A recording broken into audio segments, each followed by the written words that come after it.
Iran's parliament speaker Mohammad Baghir Ghalibaf has warned that the entire region is going to burn as he accused Donald Trump of following Israeli Prime Minister Benjamin Netanyahu's commands. In a post on social media, Ghalibaf said that the only solution was to respect the rights of the Iranian people and to end this dangerous game. His tweet came after Trump's Truth Social post in which he warned Tehran that Tuesday will be Power Plant Day and Bridge Day, all wrapped in one, in Iran, if the country does not make a deal or open the Strait of Hormuz. He appeared to extend that 48-hour deadline to Tuesday, 8 p.m. Eastern Time, soon after, with a cryptic post on social media. Even as the deadline looms, Iran's Revolutionary Guards have cleared that the Strait of Hormuz would never return to its former state. It warned the US and Israel of what it described as a new security order emerging in the Persian Gulf. Iran has vowed retaliation to any act of aggression. Iranian Foreign Ministry said the country's armed forces are prepared to target US-linked assets. Our armed forces would target any similar infrastructure that is owned or in any way or manner related to the United States or contributes to their act of aggression against Iran. This is not something that we will do it voluntarily or by willful decision. This is something that is as part of our defense measures against their illegal act. Iran attacked infrastructure across the Gulf again on Sunday, with damage reported at civilian facilities in Bahrain, Kuwait and UAE. UAE authorities in Sharjah said that they were dealing with an incident in the key port of Khor Fakhan following an Iranian strike.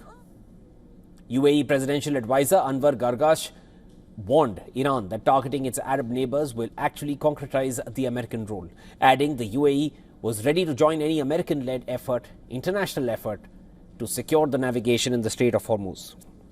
Meanwhile, Russian Foreign Minister Sergei Lavrov has said that Washington should abandon the language of ultimatums and return to negotiations in a telephonic conversation with his Iranian counterpart.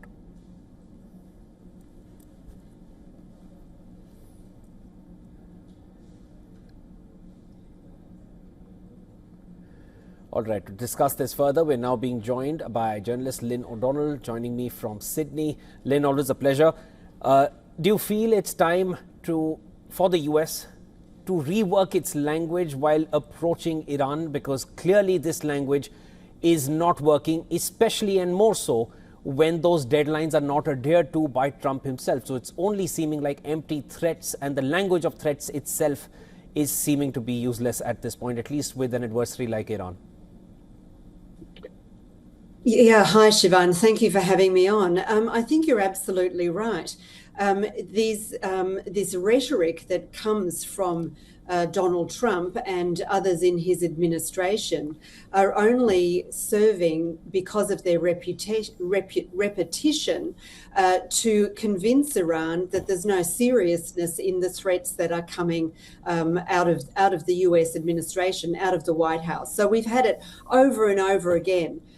Trump has issued hard deadlines and then extended them or retracted them.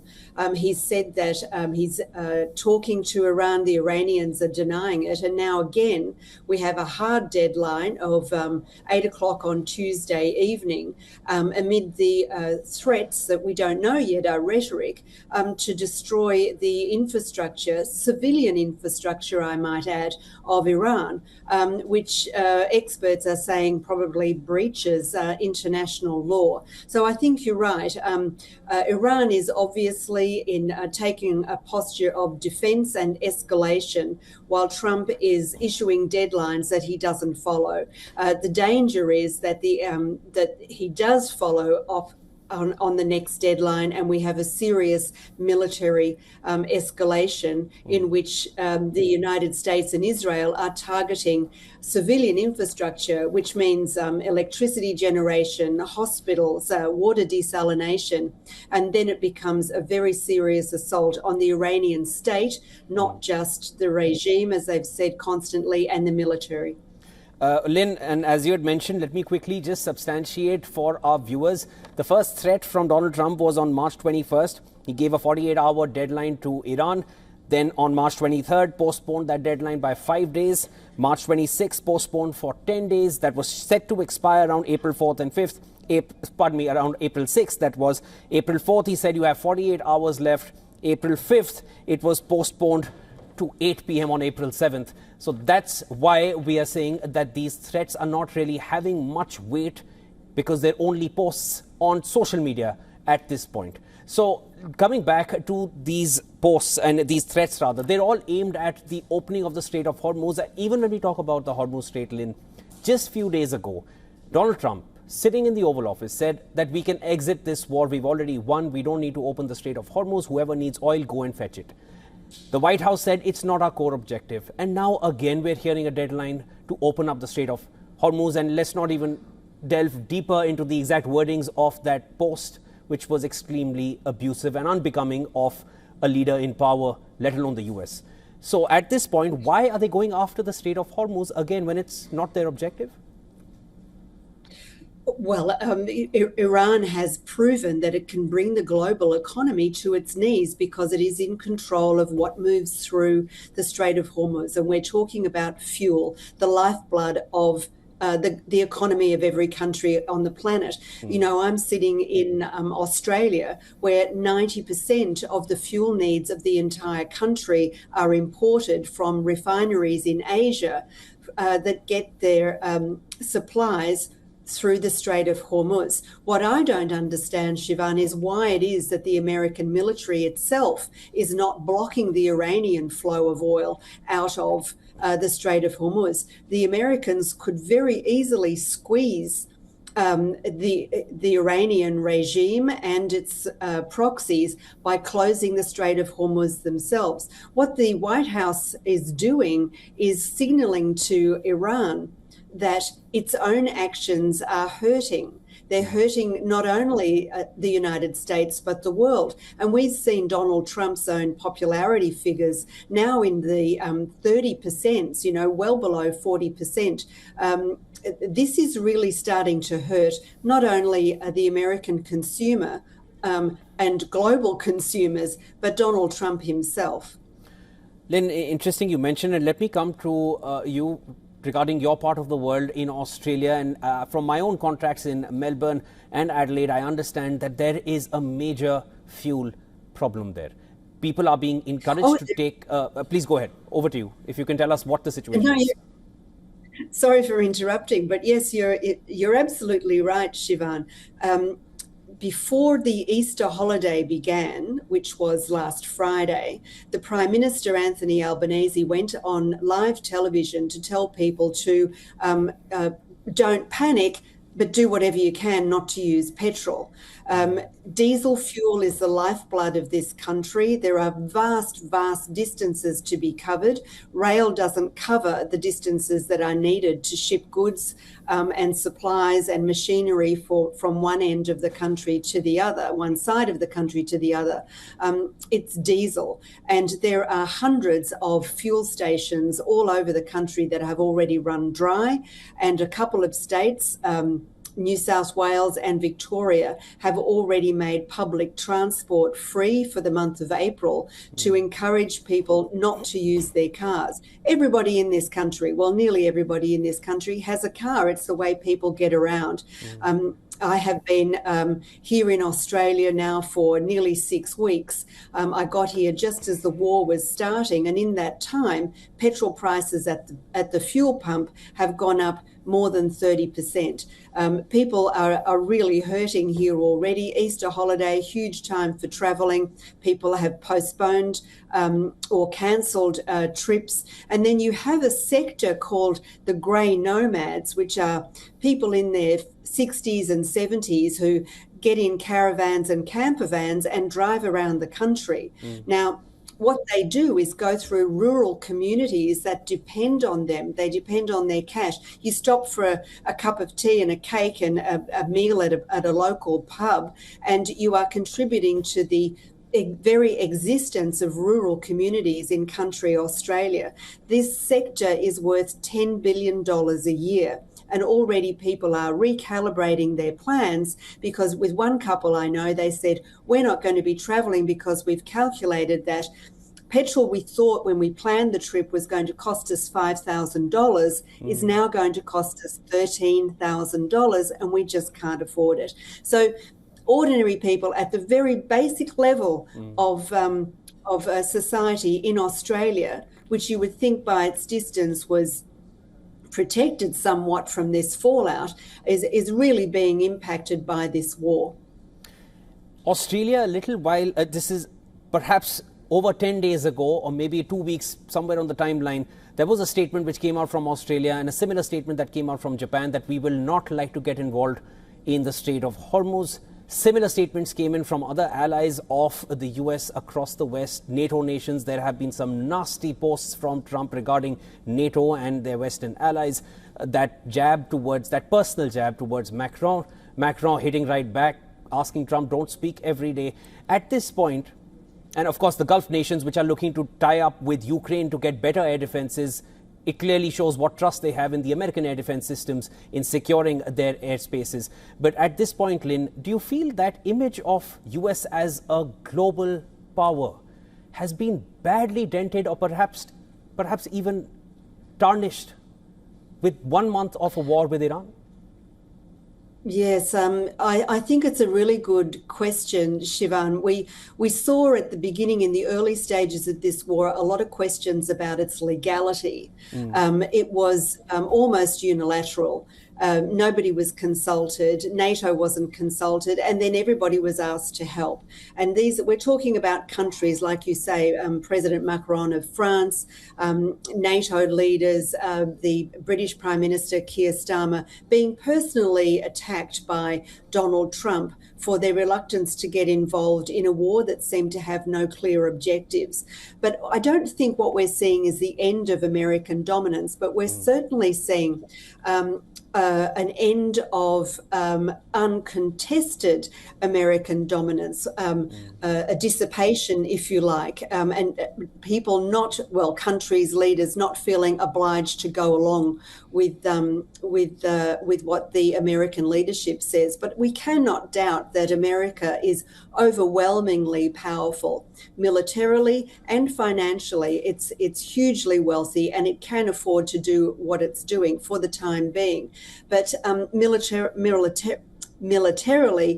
there are no rivals. Yes, I think that the overwhelming dominance, America says jump and everybody says how high, I think those days are over, and we're looking at the fragmentation of power into probably a multipolarity. But I don't think America's over, but I think that certainly what this war has shown is that world leaders are not willing anymore to do what America says. Absolutely, Lynn. And you mentioned military power for the US. Let me quickly go over the American assets that have taken hits and perhaps in some cases even been damaged completely, from their radars to the THAAD systems to the radar that is the THAAD, which was proven to be porous, which is deployed around Dimona and Arad, and an Iranian missile coming all the way from Iran was able to intersperse it. Then you come to the jets, the F-15s, the F-16, the F-18, the F-35, which was practically considered invisible in the sky. There have been 2 instances where the F-35 is now known to have been spotted and hit as well. And this is when the US is claiming air dominance. Then the KC-135s, the Strato tankers, then the CJ-130s, which reports are suggesting have also been damaged. Then the MQ-9s. There are a lot of assets. These are cornerstones of US defense that at least the world knows of at this point, regardless of what all else they would also have in their arsenal. No doubt they're a military power. But what does this do to that unassailable image of US military assets? I think in the last 20 or 30 years, there has been an awareness that the notion of America as absolutely invulnerable was a fantasy that everybody liked to go along with. 9/11 proved that invulnerability was a myth. And at no stage in any war that America has fought has it not lost assets. That's what war is about. So I think that what we're seeing is just inevitable, really. And I don't think for a second that US generals, or at least those who were employed up until a couple of days ago, would have been in any way telling themselves that they wouldn't lose anything.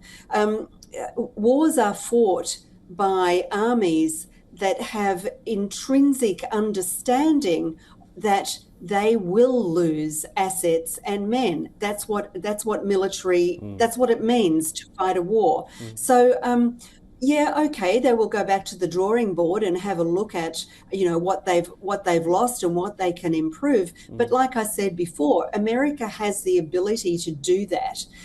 Whereas what Iran is doing is running down its own military assets. Yes, showing the world that it has more than many people knew about and has a greater trajectory than many people expected, but they have much more limited resources, and they're showing where they know their power is. The Iranians know that by shutting off the flow of fuel through the Strait of Hormuz, that's where their real power over the United States is.